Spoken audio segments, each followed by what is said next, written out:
So forget for a minute that things exist outside of yourself. Just suspend that for a while. Whatever we think might be going on outside ourselves, everything we actually experience is a perception. It's true, isn't it? Everything we experience is a perception. So the sound of my voice is a perception that arises within your mind. Yeah? So regardless of, I'm not saying, for the moment, I'm not saying that things aren't real outside of yourself. But your experience of them is just the perception that arises in your mind. So really get that into your awareness. The sound of my voice is your perception. It's not the sound of my voice, it's your perception. It's rising in your mind. The sound of the water outside is your perception. It's perception, it's part of your mind. So my voice is part of your mind. It's actually arising in your mind. As a point of fact.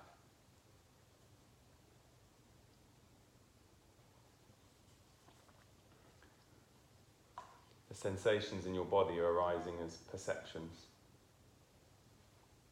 within the mind. The sensations that you're feeling now in your body. Perceptions.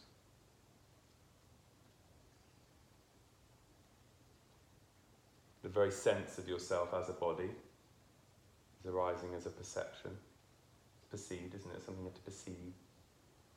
Something that you know, isn't it? The sensation of the body is a perception arising in the mind.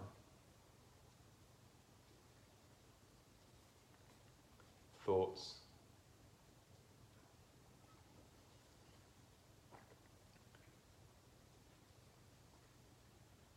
What is it that's perceiving this?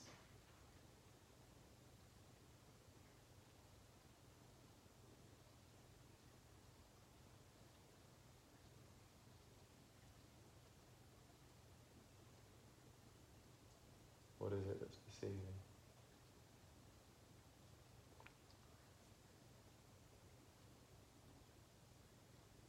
Perceiving the body, perceiving thought.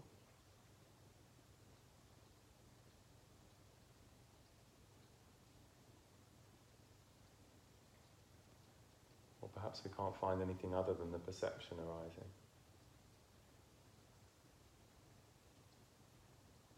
Maybe there's just perceptions arising.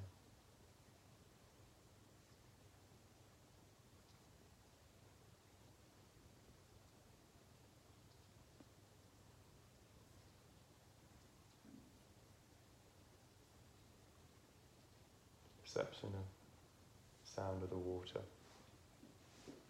Perception of the body. They're both just perceptions of the same thing, aren't they? They're actually the same, they have the same quality.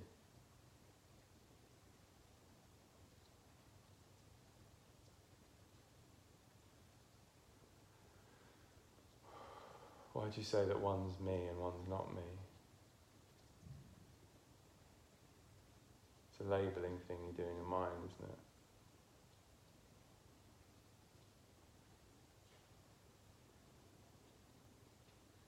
We say that thoughts, that's me, mine, body, that's me, mine, but we say other things are not me, mine.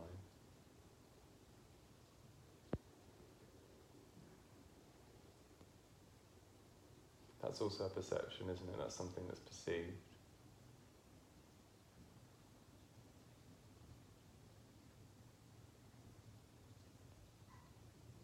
All these things, just perceptions arising, aren't they?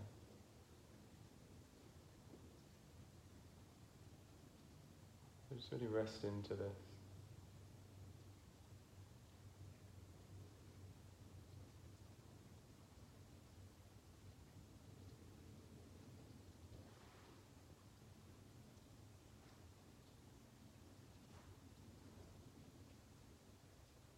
And the mind makes a judgment about perceptions.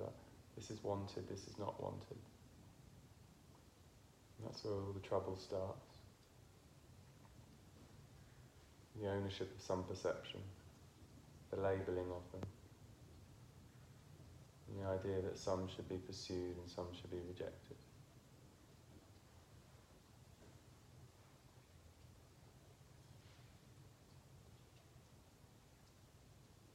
If you don't get caught up in this, then your mind is at peace.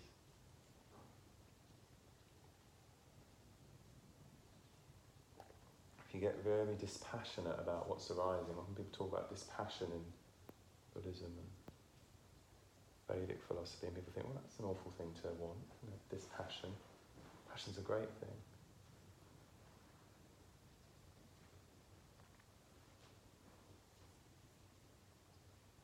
Dispassion just means just to fall into this deep state of allowance. Things are neither rejected or embraced, they just let be. If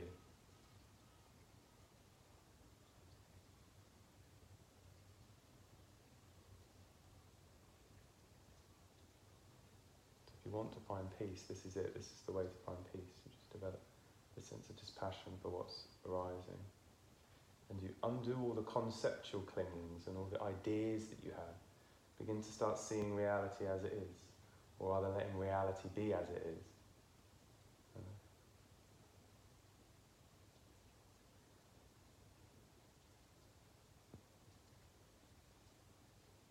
Rather than this, all the time. Grasping, clinging, grasping, clinging, grasping, clinging, grasping, clinging, grasping, clinging. It's exhausting.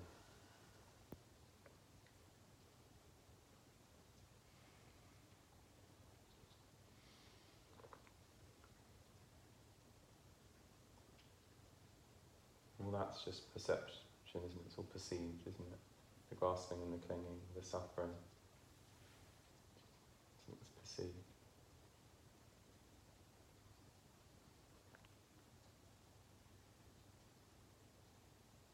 When we let go of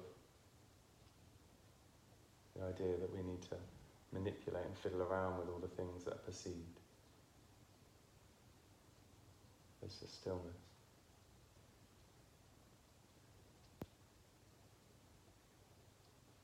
And then we can start to slowly, the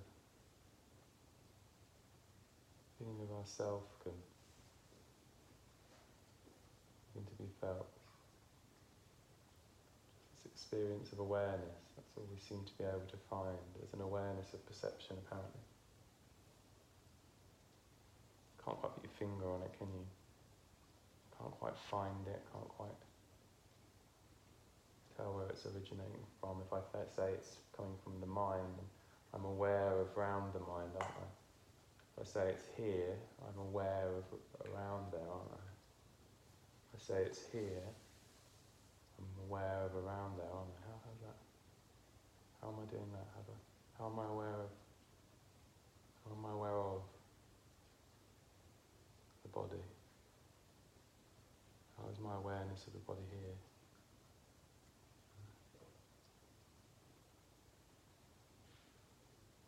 An unfindability, isn't there? So we can tell just by looking that our nature's formless. It's obvious that your nature's formless. It's obvious that it's completely unborn. It's not a thing. You can't grasp hold of yourself and say, I've found myself and here I am. You can't do it, can you? The nature is completely beyond description. It's beyond any kind of grasping.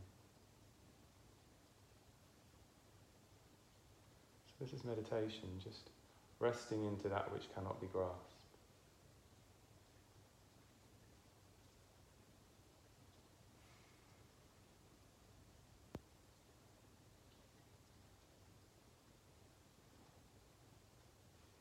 Even rest is perceived, isn't it?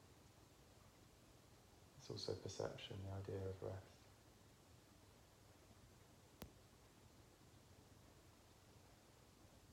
All these things bursting in and out of your awareness. All this shifting sea of perception.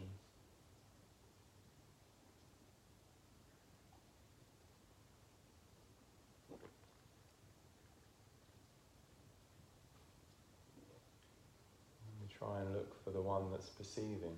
the perceiver.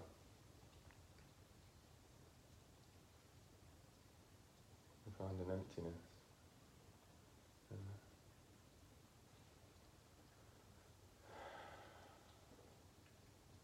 we can think that emptiness, because we can't find ourselves in it. Perhaps the perception arises that this is a sad thing or a bad thing.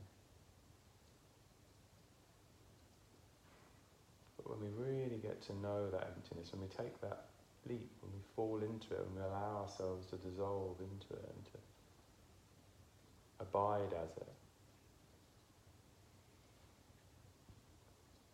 you see that because it's empty, it's free. Completely and utterly free. Your nature is completely and utterly free. Notice how everything's just coming and going.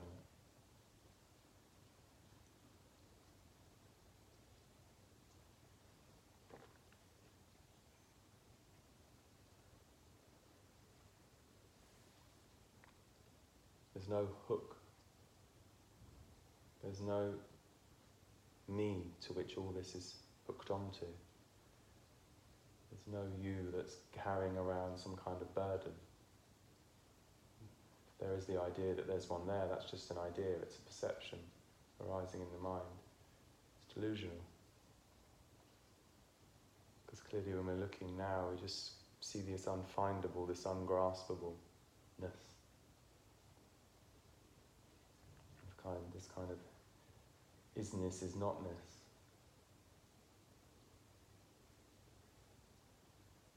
We don't find the suffering self. We don't find the one that's carried the weight. We don't find the broken one.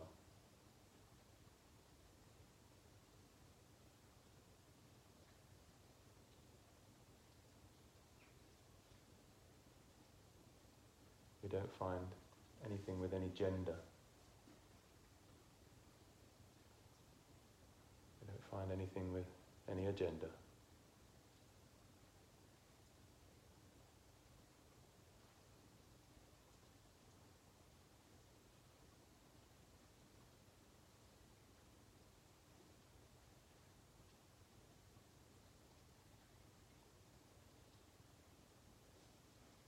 Find something completely empty but completely alive.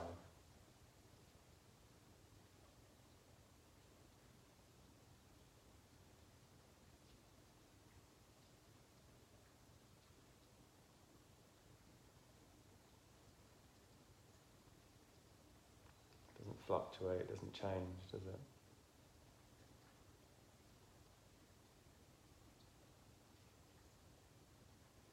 We could perhaps call it awareness.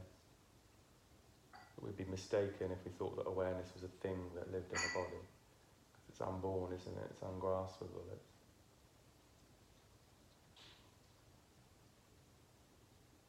It's not findable. But we could perhaps call it awareness. Perhaps that would be somewhat close to a description of the undescribable.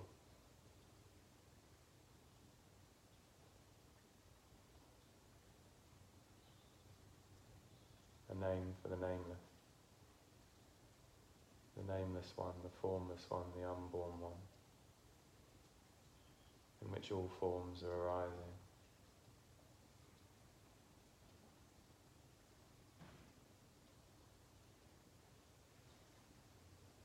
In which the dream of self is arising. The dream of misery, the dream of joy.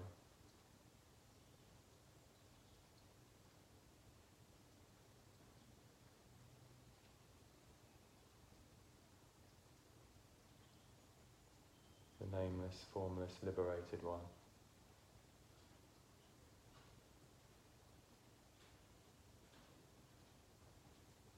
The one like the sky, in which all things come and go. The open one. The changeless one.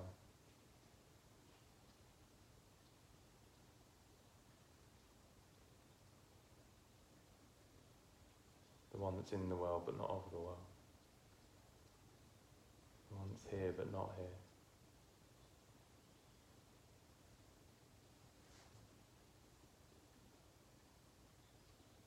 one that's this, that, this and that, neither this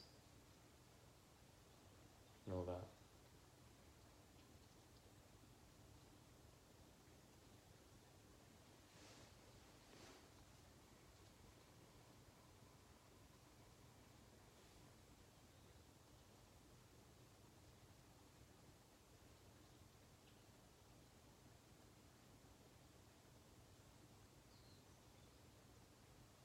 The expansive one. The one without beginning or end. The one without life or death.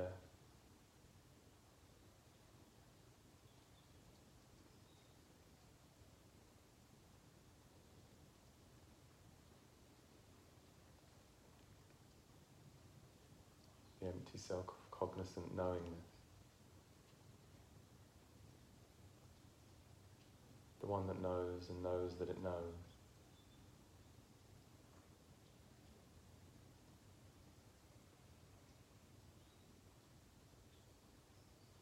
The one that's free from all things.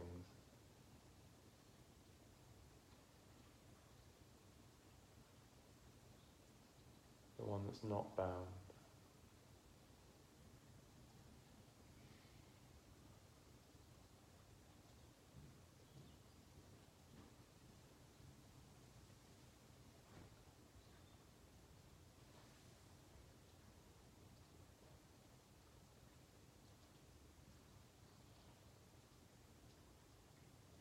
The one that's prior to. The one that, because of its nature, is victorious over all things.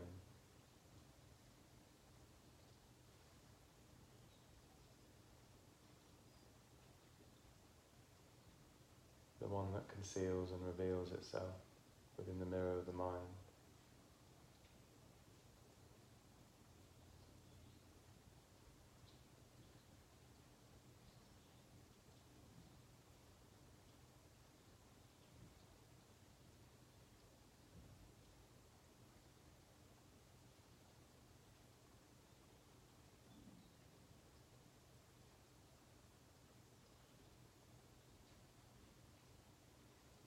The desireless one.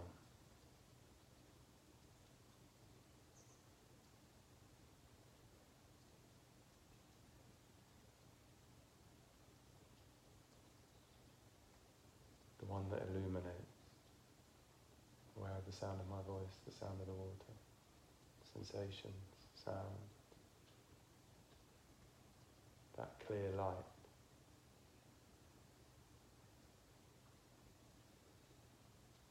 The light that illuminates all things.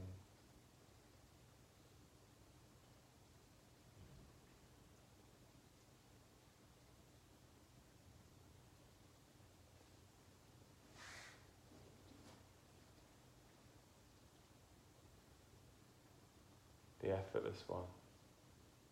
Not having to do anything to be what it is.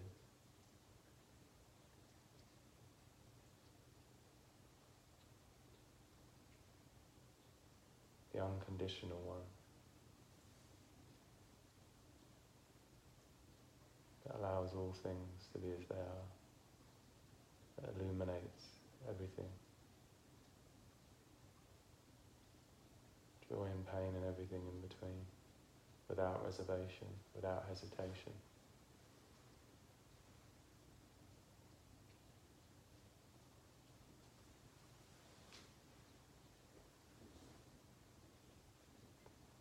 The one that gives impeccable and acute attention to all of existence.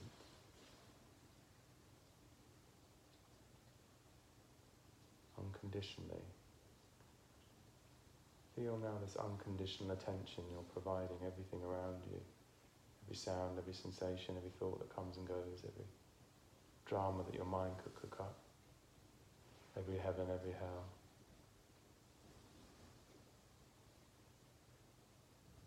Feel the unconditional nature of your being. Feel the attention it provides all things.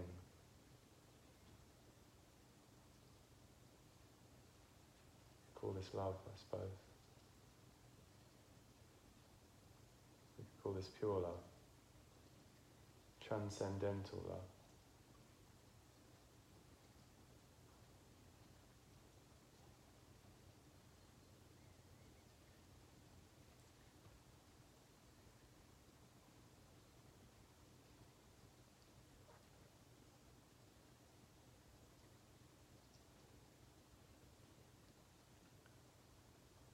All we're doing is looking. This is turning the mind inward. This is all that's happening. Looking at what's actually there. Speaking a few of the qualities of that thing.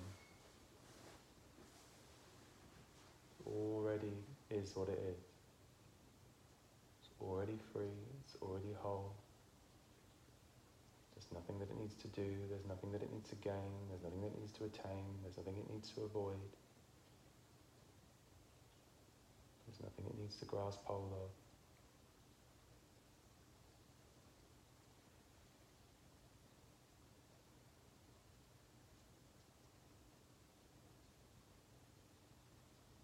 It is utterly satisfied with itself.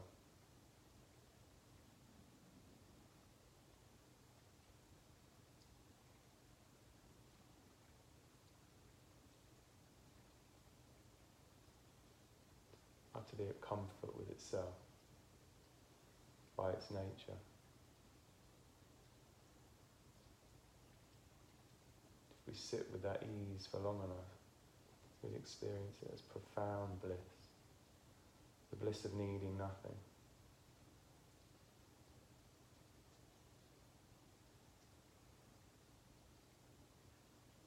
A contented one.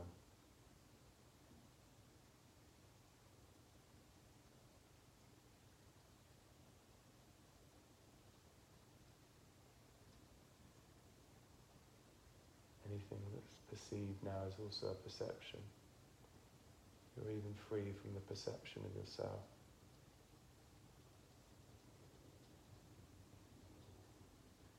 Absolute freedom.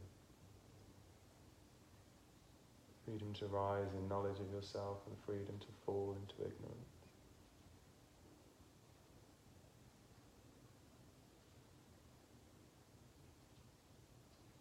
Wouldn't be such a freedom if you had to be yourself and remember yourself for all times, would it? Wouldn't be such freedom if the infinite could not become the finite, apparently for a moment.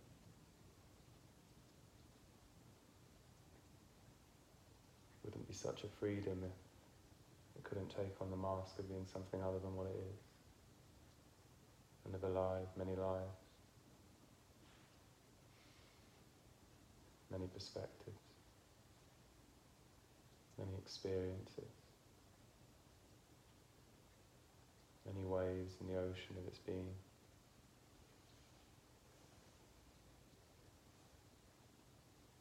If it was not free to suffer, it wouldn't be a freedom, would it?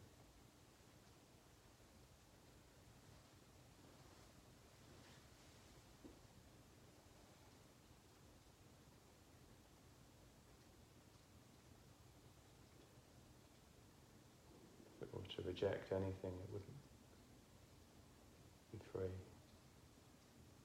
It would be enslaved by the very thing that it would reject. And so it gives itself the freedom to experience all things, heaven and hell and everything in between, because it has nothing to fear, nothing to gain, nothing to attain. It is what it is.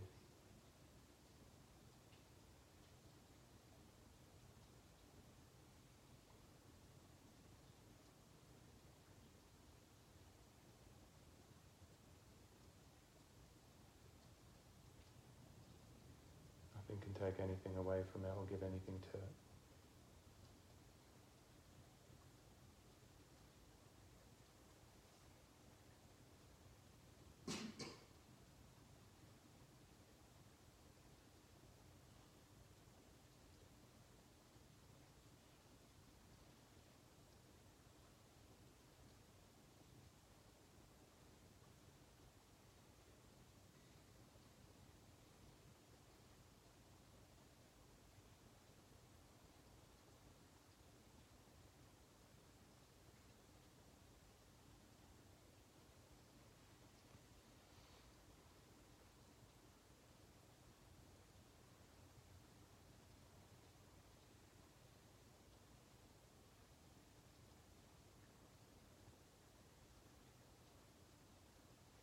With this wisdom, the mind can rest.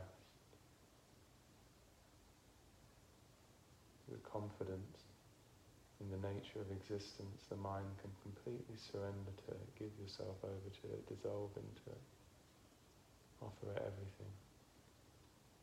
Feel your mind emptying itself into it.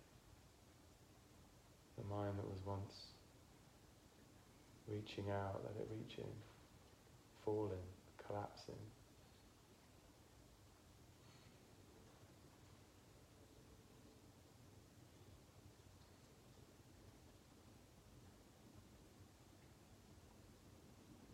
Surrendering completely to existence.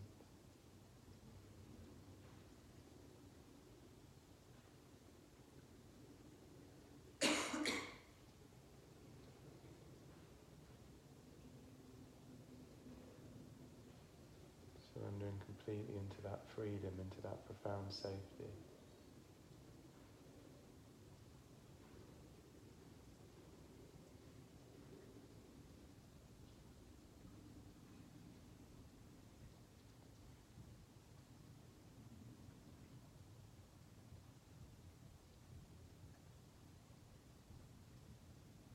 Union, yoga with it.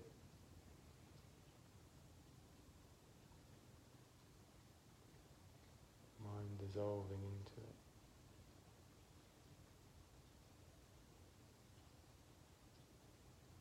Union with the beloved. Union with nature, union with consciousness.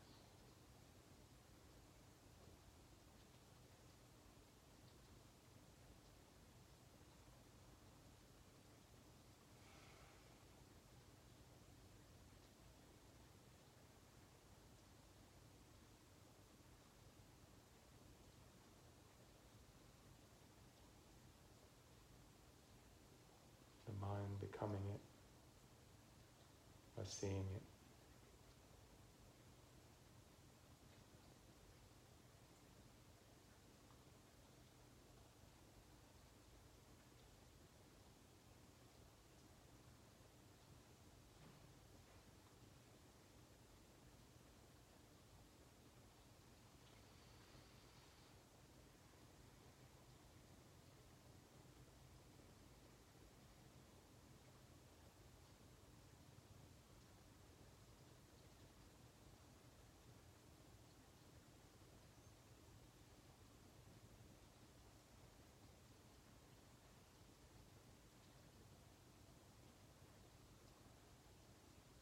Culmination of all the yogas at once.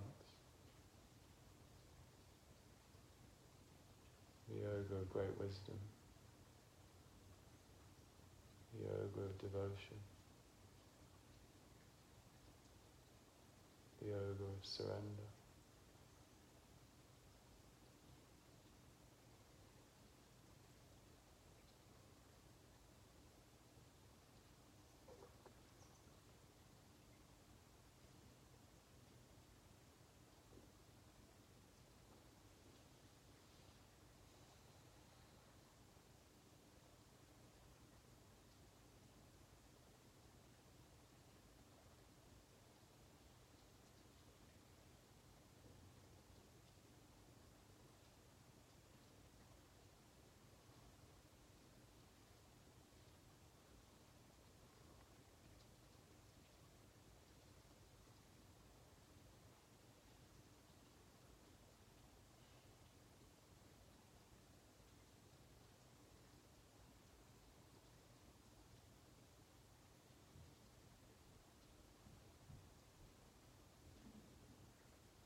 Perceptions coming and going, whizzing around like fireflies.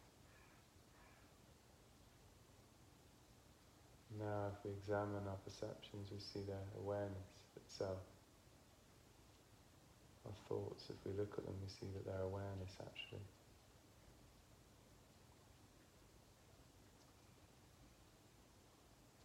The thoughts arise, look at them and see.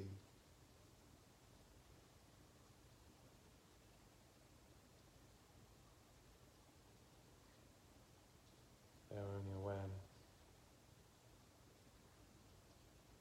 Whether the thought's mundane or profound, it's simply awareness. There's no other quality other than that.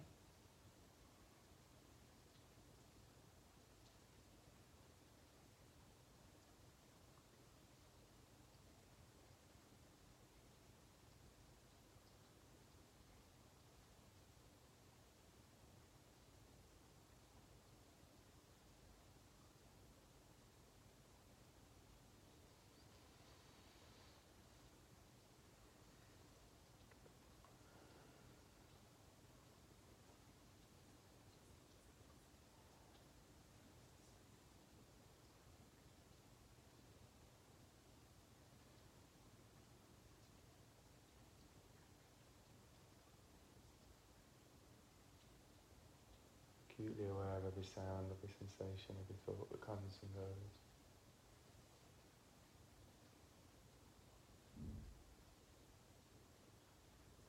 Whenever we're ready, moving from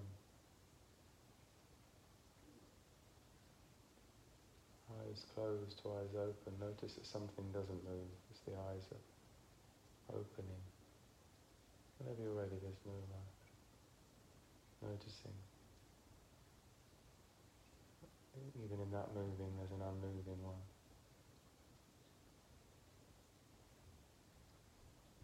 Nothing changes from eyes closed to eyes open. Changeless, formless one remains the same.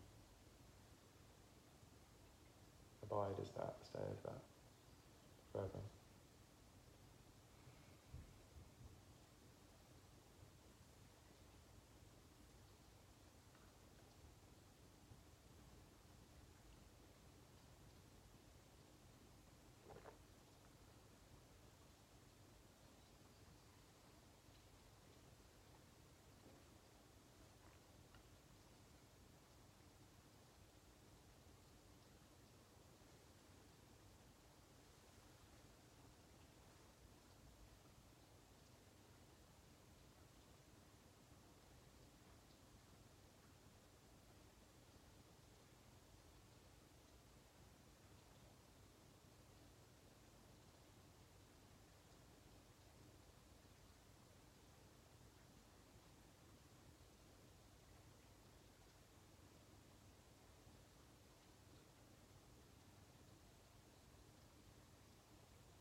Does anybody have any questions about any of that?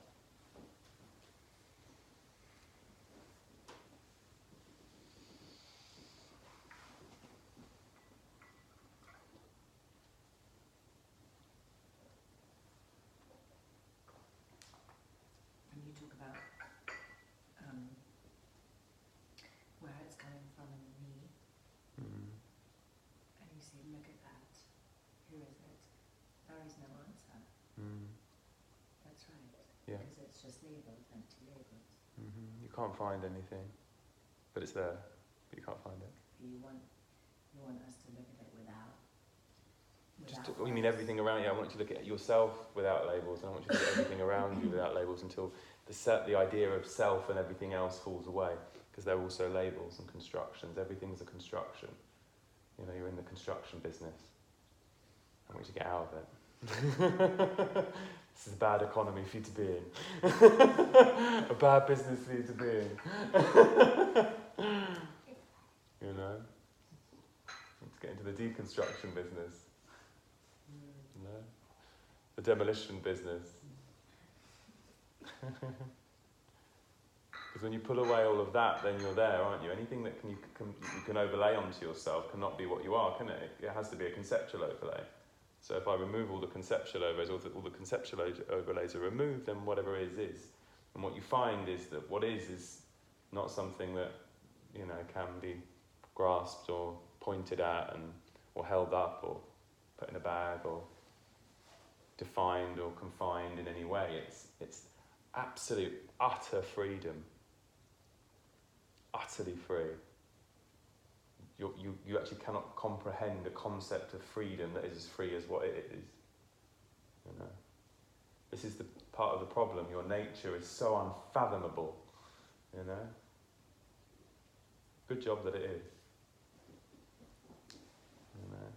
It won't allow you to put it in a conceptual prison. Not even that it won't allow you, it just cannot be. So you're going into this unfindableness, this unknowingness, And this is the culmination of the teaching. It's a getting rid of everything, even the teaching. All of these words that I say are just words that I say. They're just to dig around at what you've established. Throw that out, what you've established, and also throw these words out as well when they're done. To end up with nothing. By knowing nothing, you become everything. Funny old world, isn't it? Kind of a cosmic joke is that. Realise you're nothing and then you realise you're everything. Realise nothing's there and all of a sudden you realise everything's there.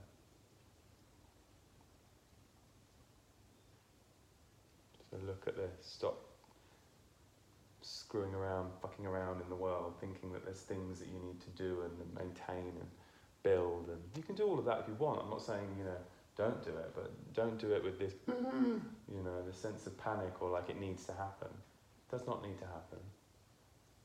Spend some time with this. Know yourself. Everything else is a waste of time, I promise you. Oh, but I want to find the love of my life. Oh, but I need to work out what my purpose is. This is your purpose. This is the love of your life.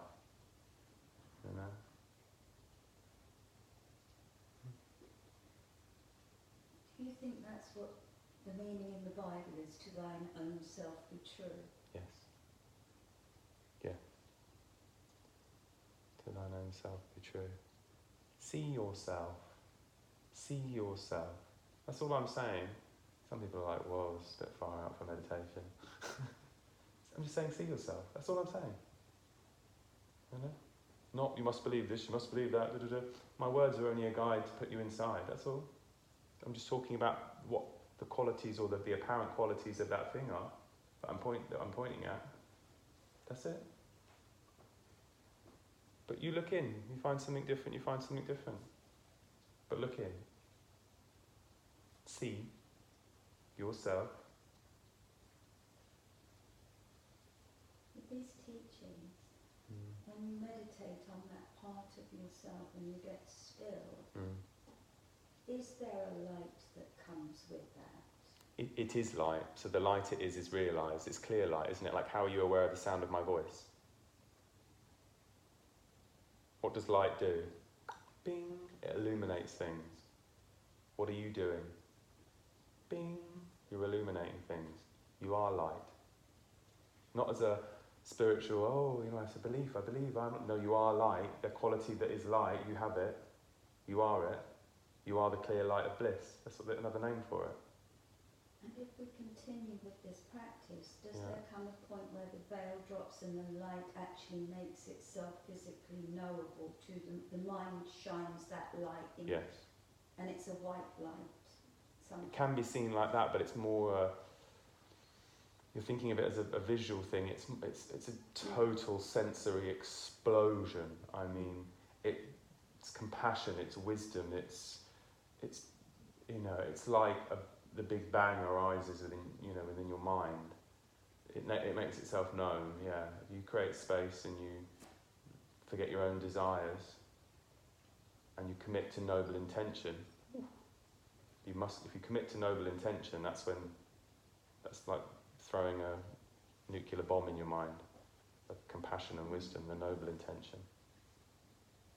The noble intention, when you, before your practice, you put your hand on your heart and you say, as I practice now, or as any wisdom that I gain, or any benefit that's received from my falling into this state and this oneness and into this yoga, this deep yoga, I take none of it for myself. I offer it out to all beings without reservation. And may my life now become only something that serves them and their happiness. May I become the servant of everything and everyone that I meet. May I only act for their benefit. May I become a wish-granting tree. For all those that are ailing, may I become the doctor, the nurse, the medicine itself. For those that wish to cross the water, may I become a raft, a boat, a bridge. If there is famine, let me be food. If there is drought, let me be water. Let me be an inexhaustible treasure, a mystic spell. Is that what the great masters attained? Yeah. The state is attained and the state is asserted. This is your destiny is that. That is it. That is your destiny. So become it now. Call it in. Your mind is pure potential. That's what your mind is. That emptiness is pure potential. Anything can happen in that. You could become anything. And we see it in the world with so many different people. So what is it that you're going to, what intention are you going to set? You see all this shit you see in the new age about achieving what you want and manifesting your dreams and thinking about things often enough and you'll get them. This is the dark arts, you know? Think about this manifesting within your mind, manifesting the being that you are. What is it you want to become? You're too busy worrying about what you can get, you see? But what can you become? But if you just stay with this practice, you become something that is, you don't, it's a surprise almost. It's a surprise, all right, yeah. It reveals itself, yeah. Your mind reveals itself. The actual nature of your mind reveals itself. So it feels like a simple awareness. When we go to it, it feels like emptiness. It feels like nothingness. But that nothingness then becomes a somethingness, you know. For me, it feels like infinite. Yeah. But I don't know if that's because of something I've constructed in my mind through a teaching or something. Yeah, the feeling of infinite is there. That can be a structure, that can be a concept, but the concept is closer to it. You can point to it and say it is infinite. It's a good description. It's like all those words that I use to point at it. Even then it's not imprisoned by. Because if you talk about infinite and finite, they require time and space in which to be true things, don't they? Infinite only makes sense when it's in the context of time and space, but time and space are also a construction. But you know, infinite's a good thing to explore. It's a good thing to fall into. It is the infinite. You know, I'm the embodiment of the infinite arising as the finite. You know, this is it. So this is it. But the realization and the stewing of these in your own qualities, the own kind of very loosely applied ideas we can surround ourselves with that kind of point to us. When we stew in those, this causes the unfolding of the lotus. And what the wise ones realised is that if they just rested, they just sat still, this would naturally arise, you know. The daffodil doesn't have to sit in there going, right, what do I have to do next to be a daffodil? I need to get my leaves out, and how do I get my flowers out? And, you know. But you won't allow yourself to flower, you see, if you're constantly traipsing through your mind. I'm aches and pains, and why is my leg like this, and why is my neck like this, and why is he like that, and why is the world like that, and all Donald Trump and all Brexit. And when you're doing all of that, you can't flower. You're like a path. You're like a path with the seed of the most beautiful flower. That your mind is walking up and down in a straight direction on one, on it. The seed can't germinate. But if you just stop, boing, bodhicitta, the spontaneous wish for all beings to be free from suffering, that's what comes up. And the masters who attained this state of so is it called enlightenment? Perhaps you could call it that, yeah. They had those powers to be the all-wishing tree and to heal the sick and raise the dead. Some of them had siddhis, yeah. You know, some of them develop siddhis. The impossible can become possible. Everything is possible because everything arises out of conditions. If the conditions for anything arise, it will arise. So there are many things that could and can happen. If the prayer is make me a servant to those who require anything, then the ability to have that within you will come forth eventually. Yeah. Serving not out of self-interest but serving others. If you absolutely surrender all sense of self, miracles happen, for sure. The real miracle is really the transformation of human minds, you know. That's the true miracle. But if you keep saying, you know, if you believe you're a constructed sense of self in a body and all you're doing is running around saying I want, the universe does not give a shit. Okay? It'll wait patiently for you. It's not going to come and surround you and, you know, usher you up and give you everything that you want. You're not viable at the moment, you know. It's not going to mess around with you because there's no point. You just sit, we'll wait. That egg is not ready to hatch. As soon as you turn around and say, you know, I'm done, I'm going to sit still, and may I only be of benefit to what's around me, and I call that in, well, you're a different thing then. Ready, bing, bing, bing, bing, bing, bing, bing, bing, bing. That one's done. Go and help that. Offer all assistance to that. And you might think this is very esoteric, and what is it that's assisting? Don't worry about that. Just set that noble intention. You find out for yourself. Find out for yourself. Don't believe a word I say. But I tell you, weird things happen. Weird things happen. You know, sometimes you see little synchronicities in your life, even when you believe you're a sense of self in a body. Well, when you set noble intention, you know, weird stuff's going to happen. I can promise you that. Don't believe me, try it. I do believe you. Yeah. But then this noble intention, it, you know, people think, oh, well, if I give the noble intention, then I can get all these powers and get everything I want. You know, it doesn't quite work like that. But the great thing about the noble intention is it's so powerful. It's such an act of love and sacrifice. The first work it'll do is consume the bad intention that's within the good intention. You know? Do you understand that? Yeah. You know? That is a judgment, that is a morality. Yeah. It would consume everything, the noble intention, because the core of the noble intention and the most profound part of the noble intention and the bit that will stop you taking the noble intention, or the bit that you'll resist the most, it is indicative of an absolute loss of sense of self. It's the surrendering of all your desires, not just in this realm, but in any other, because one part of the noble intention is, may I never, ever enter heaven. May I only incarnate over and over again to help all beings. May I only ever act as something that comes and takes beings from one shore to another. I completely forego any kind of heaven, any kind of nirvana, any kind of dissolution, you know. Now that's why we need to talk. Yeah. Everyone's all right up until that point. But that's love, isn't it? And I always say to people, what is it, if you forget about whether you think these things exist or they don't. Think about the love that's required within the being if that does think those things exist.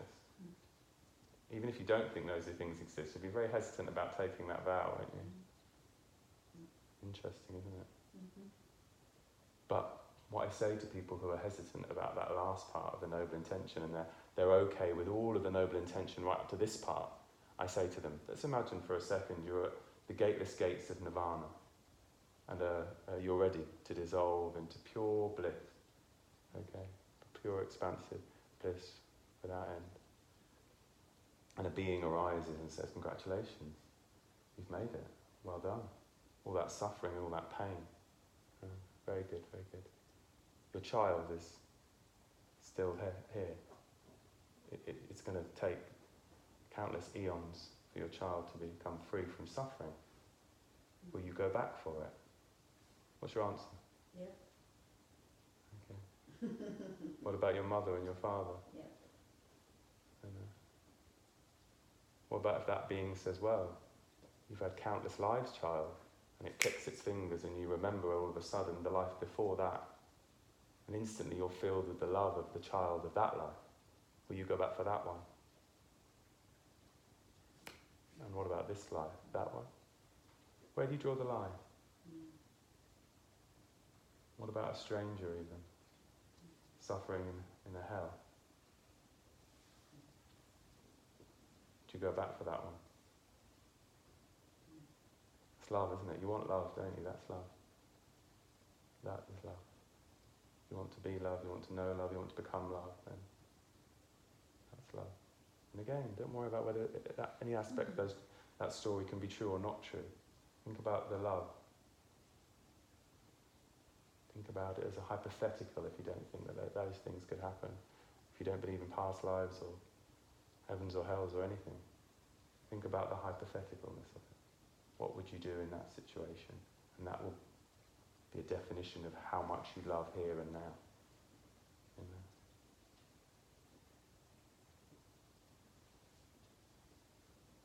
That is a beautiful end for this week.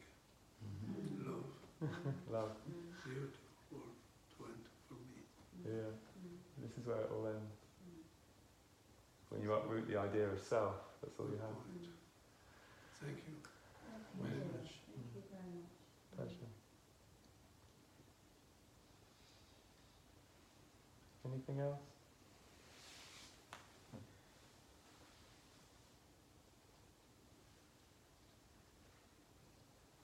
Thank you.